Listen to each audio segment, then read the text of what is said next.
Bonsoir à tous, merci de votre fidélité à nos programmes sportifs. Quel bonheur de vous retrouver aujourd'hui encore, un joli programme. Alors surtout, ne bougez pas de votre téléviseur, on est parti.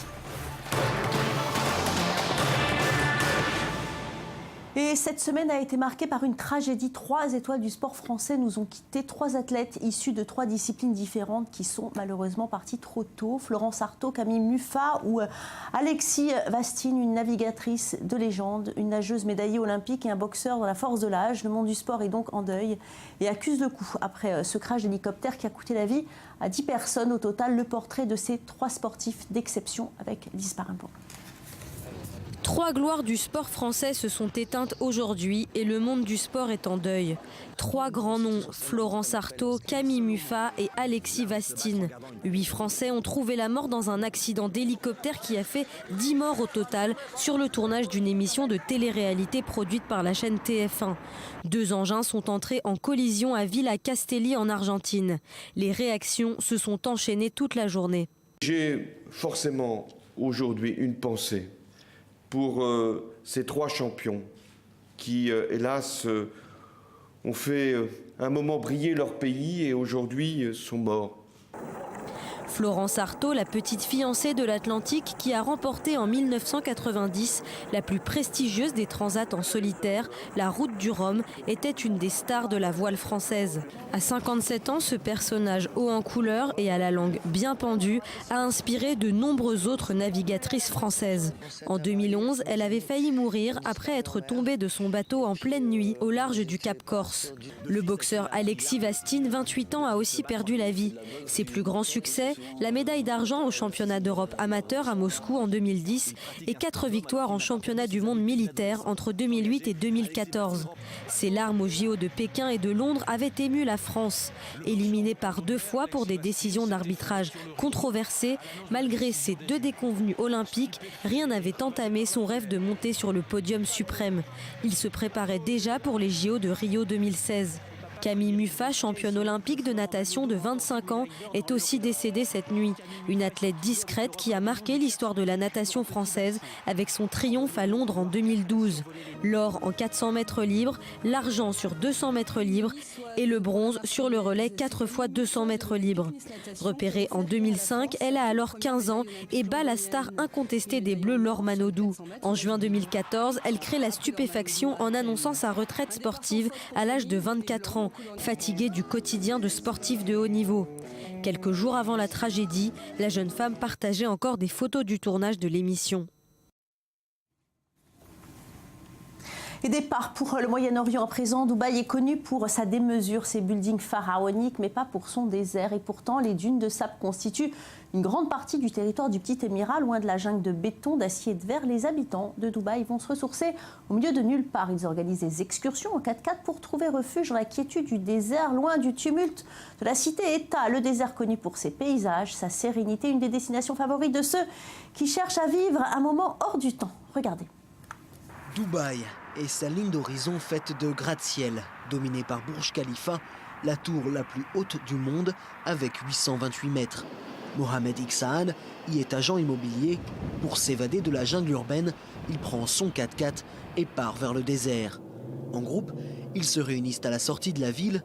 Loin des gratte-ciel et de la pollution, ces amoureux de la nature se préparent pour une virée dans le désert.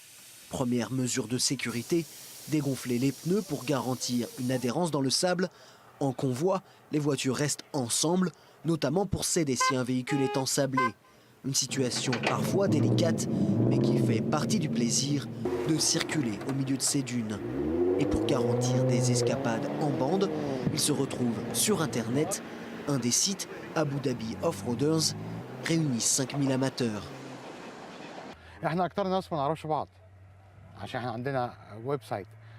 La plupart des gens ici ne se connaissent pas. Notre site les réunit parce qu'ils ont le même passe-temps. Nous aimons tous les voitures. Nous aimons tous le désert et l'aventure. À la tombée de la nuit, il est temps d'installer le campement. L'objectif est simple, profiter du calme et de la beauté des lieux. Le désert a un charme différent, particulièrement le soir, quand tout se transforme. Il n'y a pas de bruit de voiture. On ne s'inquiète pas de la pollution sonore laissée derrière nous à la ville. Ça remet en place votre horloge biologique. Quand je reviens de mon aventure dans le désert, j'essaie d'y passer tous mes vendredis et samedis, je me suis remis en forme. Si les participants échappent à la pollution urbaine en venant ici, ils font aussi attention à leurs déchets dans le désert. De nombreux dromadaires meurent chaque année pour avoir avalé des sacs plastiques. Le sport, comme on l'aime, rassembleur et épanouissant. La Fédération israélienne de baseball et l'ONG Play Global ont organisé une rencontre avec des enfants juifs et arabes. Le temps d'un week-end, ils ont pu découvrir ce sport très américain. Comme quoi, grâce au sport, tout est possible. Michael Friedman est parti à la rencontre de ces enfants. Regardez ces belles images, un vrai moment de bonne humeur où rien ne compte, sauf le sourire et l'amitié. Regardez.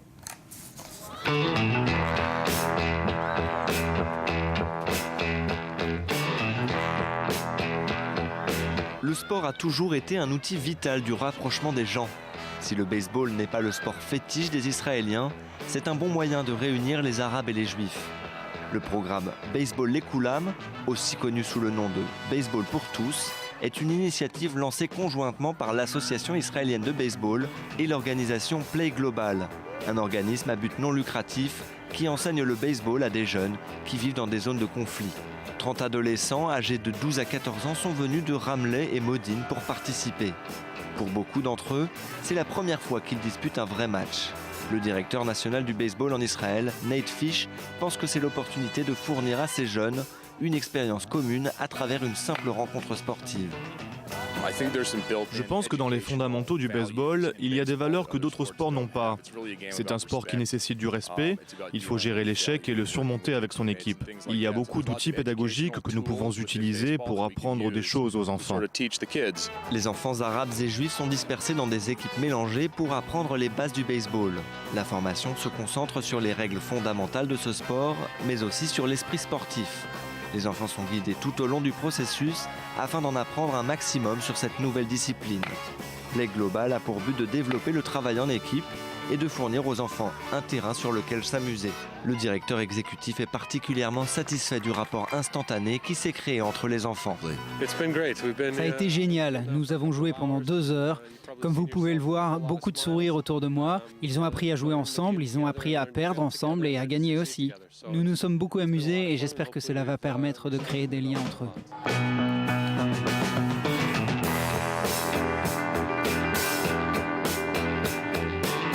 Le principal éducateur du programme est Amal Aboussif, docteur universitaire qui a une expérience énorme du travail de coexistence en Israël. Même si les enfants viennent de 2 villes éloignées de seulement quelques kilomètres, ils n'ont jamais eu aucune connexion. Mais ce programme permet de restaurer la confiance entre les enfants. Nous devrions avoir plus de programmes et de réunions avec ces enfants. Ils comprendront mieux comment partager leur quotidien ensemble à travers le baseball. Leur image de la coexistence sera différente. Quand ils passent une journée ensemble, ils apprennent vraiment le vivre ensemble. Ils ne penseront plus à l'autre comme à un ennemi. Ils voudront cohabiter en paix. Après la rencontre, les enfants affichent de grands sourires et ont beaucoup appris sur l'identité des autres. Ça a été amusant. J'ai appris à jouer un peu. J'ai appris les règles du jeu.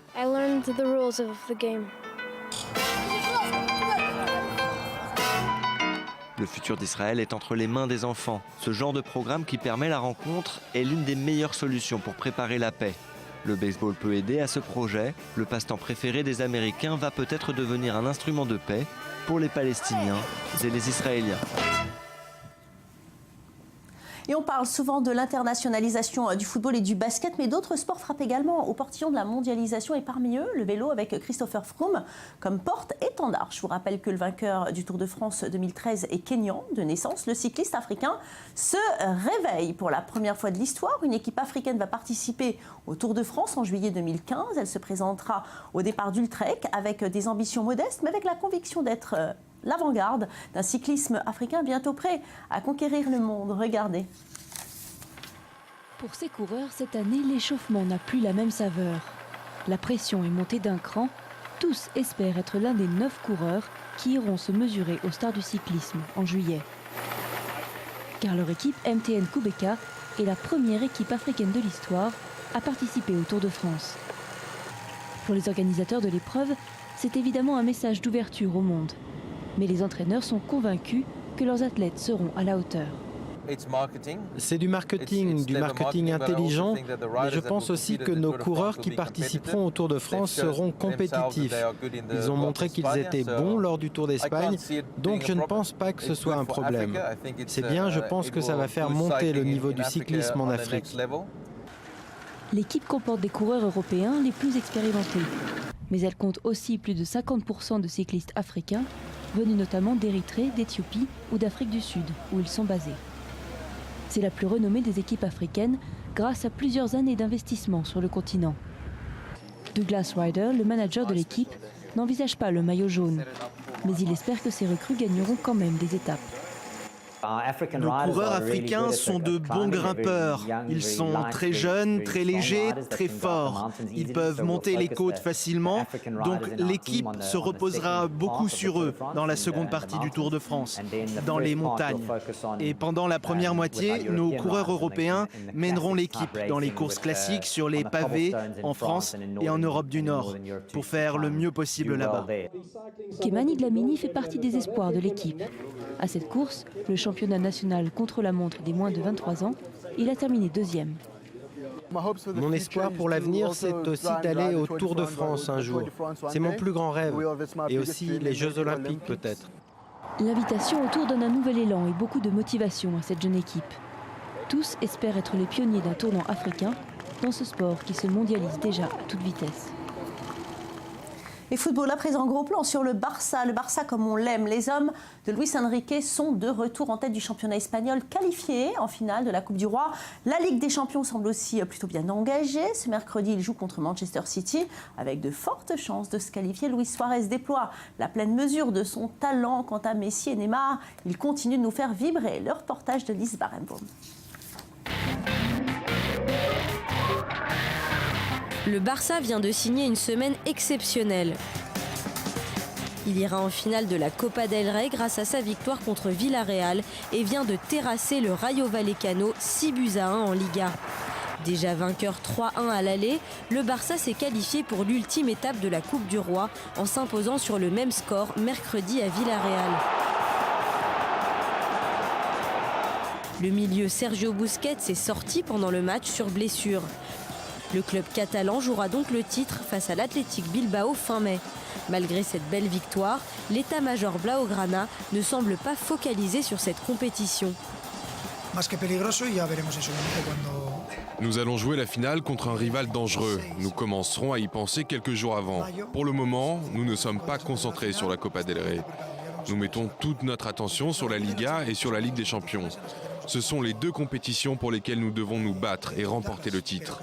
Ça va être difficile à cause de toutes les autres équipes de très haut niveau qui ont aussi leur chance. Justement, en Liga, le Barça a décimé le Rayo Vallecano. Les Catalans reprennent ainsi la tête du championnat pour la première fois depuis 4 mois. Un accomplissement en partie obtenu grâce à l'échec cuisant de l'éternel rival du Real Madrid face à Bilbao 1-0. Devant 87 000 spectateurs, les Barcelonais ont terminé la rencontre à 10 contre 10, Tito et Dani Alves ayant été expulsés. Fidèle à lui-même, le grand Léo Messi a offert un triplé à ses supporters. Déjà buteur lors de l'aller, l'Argentin retrouve Cristiano Ronaldo en tête du classement des buteurs de la Liga avec 30 réalisations. Encore plus impressionnant, après 38 rencontres jouées toutes compétitions confondues, il a été impliqué sur 63 buts. Grâce au duo Xavi-Iniesta, Luis Enrique a permis aux siens de tenir le ballon, ce qu'il avait anticipé avant le match. Nous avons besoin de posséder le ballon pour nous défendre, l'avoir et le garder, même dans la zone de nos adversaires, le plus loin possible de nos cages, pour leur mettre le plus de pression possible. Voilà nos armes, la possession du ballon sur le terrain. Mais l'homme du match a sans conteste été Luis Suarez. L'Uruguayen a trouvé le rythme depuis quelques semaines. Il a ouvert le score et fermé la marque. Au total, il a été impliqué sur 18 buts lors de ses 15 derniers matchs joués. Vainqueur de Manchester City en 8e de finale aller de Ligue des Champions 2-1, le Barça semble bien parti pour signer un parcours de rêve, à la fois en C1, en championnat national et même en Coupe du Roi. Et bien voilà, c'est fini pour aujourd'hui. Merci à vous tous de nous avoir suivis. Passez un excellent week-end sportif, évidemment. Prenez soin de vous. Faites du sport. Merci à vous, chers téléspectateurs, de votre fidélité à nos programmes. Notre site internet est disponible pour vous 24 heures sur 24. Vos questions, vos commentaires sont toujours les bienvenus sur notre site internet et bien sûr sur nos comptes Twitter et Facebook. Restez avec nous. Nos programmes peuvent être consultés en replay à n'importe quelle heure du jour et de la nuit, en anglais, en arabe et en français. Vous regardez i24 News et vous avez bien fait. C'est la chaîne info qu'il ne fallait pas rater. Alors surtout, restez branchés.